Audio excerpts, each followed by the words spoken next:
केरल में चुनावी सरगर्मी चरम पर है। कांग्रेस के लिए ये मुकाबला करो या मरो जैसा बन गया है। यूडीएफ ने वापसी के लिए खास ट्रॉइका स्ट्रैटेजी अपनाई है। इसमें युवाओं, ईसाइयों और मुसलमानों तक सीधा पहुंच बनाने की कोशिश हो रही है। सचिन पायलट, केजे जॉर्ज और इमरान प्रतापगढ़ी जैसे बड़े नेता अलग अलग मोर्चों की जिम्मेदारी संभाल रहे हैं। केरल चुनाव को लेकर कांग्रेस नेता सचिन पायलट से बात की वहीं सहयोगी अक्षता नंदगोपाल ने।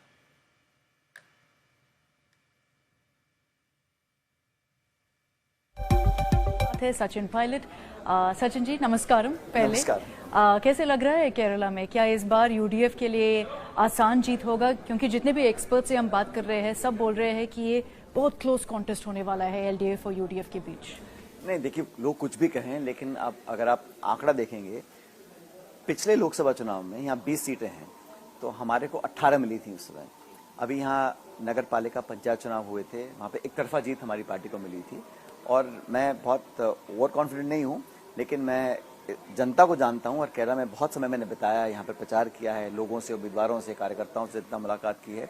यहाँ लोग बदलाव चाह रहे हैं। 10 साल से एक सरकार रही है और लोगों ने बहुत मौके दिए, लेकिन 10 साल के लंबे समय के बाद भी मुझे लगता है जनता असंतुष्ट है, क्योंकि उनकी उम्मीदों को वो पूरा नहीं कर पाए। और खासकर जो नौजवान तबका है, यहाँ जो बेरोजगारी की दर है देश के औसत से दुगनी है। यहाँ 30 साल से कम उम्र के लड़के लड़कियां हैं, उनकी अनएम्प्लॉयमेंट रेट 29% है। तो ये बहुत बड़ा मुद्दा है। और साथ में जो सरकार ने सबरीमाला में सोना चोरी हो गया था बहुत सारा, अब भगवान का सोना चोरी हुआ और जिन लोगों ने उसमें लिप्त थे उनको अब वो जेल से बाहर घूम रहे हैं क्योंकि उनके पॉलिटिकल कनेक्शंस थे। तो हमने तो सरकार को कहा कि भाई आप कम से कम इनके खिलाफ कुछ कार्रवाई करिए। सरकार ने उनको बचाने की पूरी कोशिश करी। तो पूरा जो गवर्नेंस स्ट्रक्चर रहा 10 साल में, वो एक तरह से बहुत केंद्रित रहा। और मुख्यमंत्री जो महोदय यहाँ कर हैं वो बहुत एक तरफा कार्रवाई करते हैं। अब आप पूरे केरल में देख लीजिए, जो होर्डिंग पोस्टर लगे हैं हजारों लगे हुए हैं, एक चेहरा है, एक होर्डिंग है और एक पिक्चर है उसमें, क्योंकि सबसे पॉपुलर है। हाँ, लेकिन उसमें कोई पार्टी का चिन्ह नहीं है, कोई नेताओं का नाम नहीं है।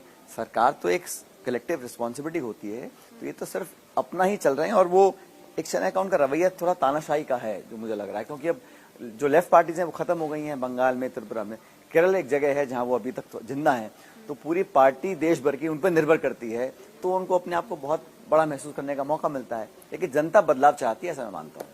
वैसे तो केरल में अगर आप देखेंगे तो एक सीसॉ ट्रेंड होता है यूजुअली इलेक्शंस में, तो इसलिए बहुत लोग बोलते हैं कि पिनराई विजयन को ऑलरेडी एक हिस्टोरिक टर्म मिला है, क्या तीसरा बार भी मिलेगा?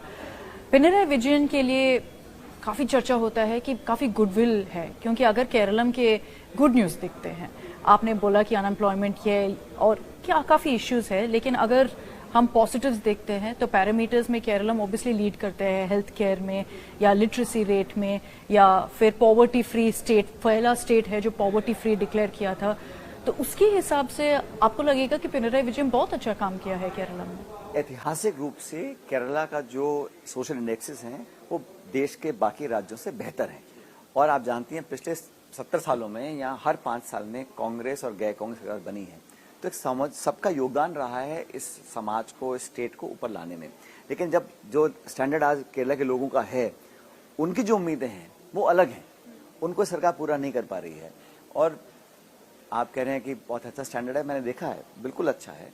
पूरी शिक्षा यहाँ पर है, लोगों को बहुत जागरूक लोग हैं, उनकी उम्मीदें भी ज़्यादा हैं, उनकी एक्सपेक्टेशन भी ज़्यादा है।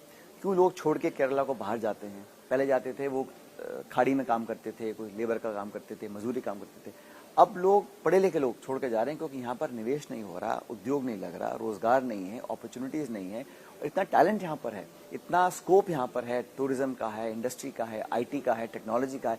लेकिन सरकार ने सिर्फ 10 सालों में अपनी इमेज को मैनेजमेंट का काम किया है।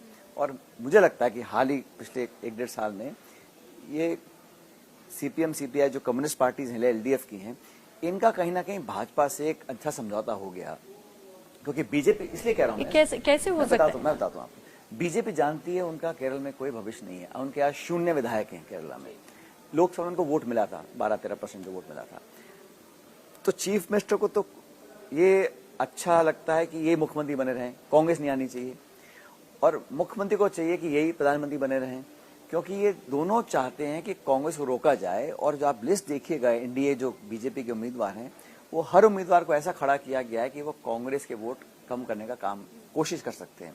लेकिन यहाँ के लोग बहुत जागरूक हैं, बहुत पॉलिटिकल लोग हैं, वो सब समझ रहे हैं और अपना वोट ज़ाया नहीं करेंगे, वोट खराब नहीं करेंगे। और हम लोगों ने जो गारंटीज दी हैं, जो मैनिफेस्टो बनाया है, वो सिर्फ आलोचना का मैनिफेस्टो नहीं है, एक सार्थक, पॉजिटिव, फॉरवर्ड लुकिंग ब्लूप्रिंट तैयार किया है अगले 5 साल में हम लोग क्या करेंगे। हम लोगों ने यहाँ पर जो एक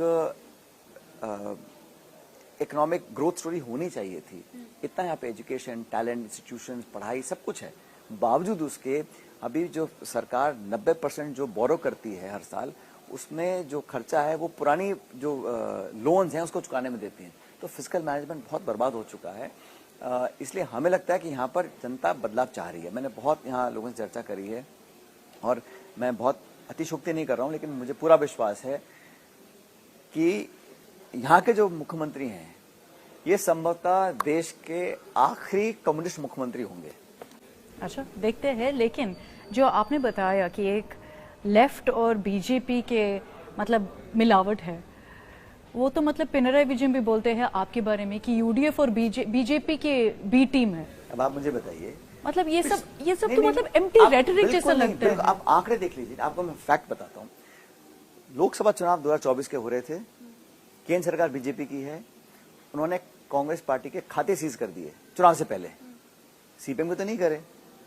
जितने केस लगे हैं राहुल गांधी जी पे, सोनिया गांधी जी पे, इंटरोगेशन, ईडी, सीबीआई, जेल भेज रहे हैं लोगों को, बेल करवा रहे हैं, रेड डाल रहे हैं, कांग्रेस पे अटैक कर रहे हैं ना।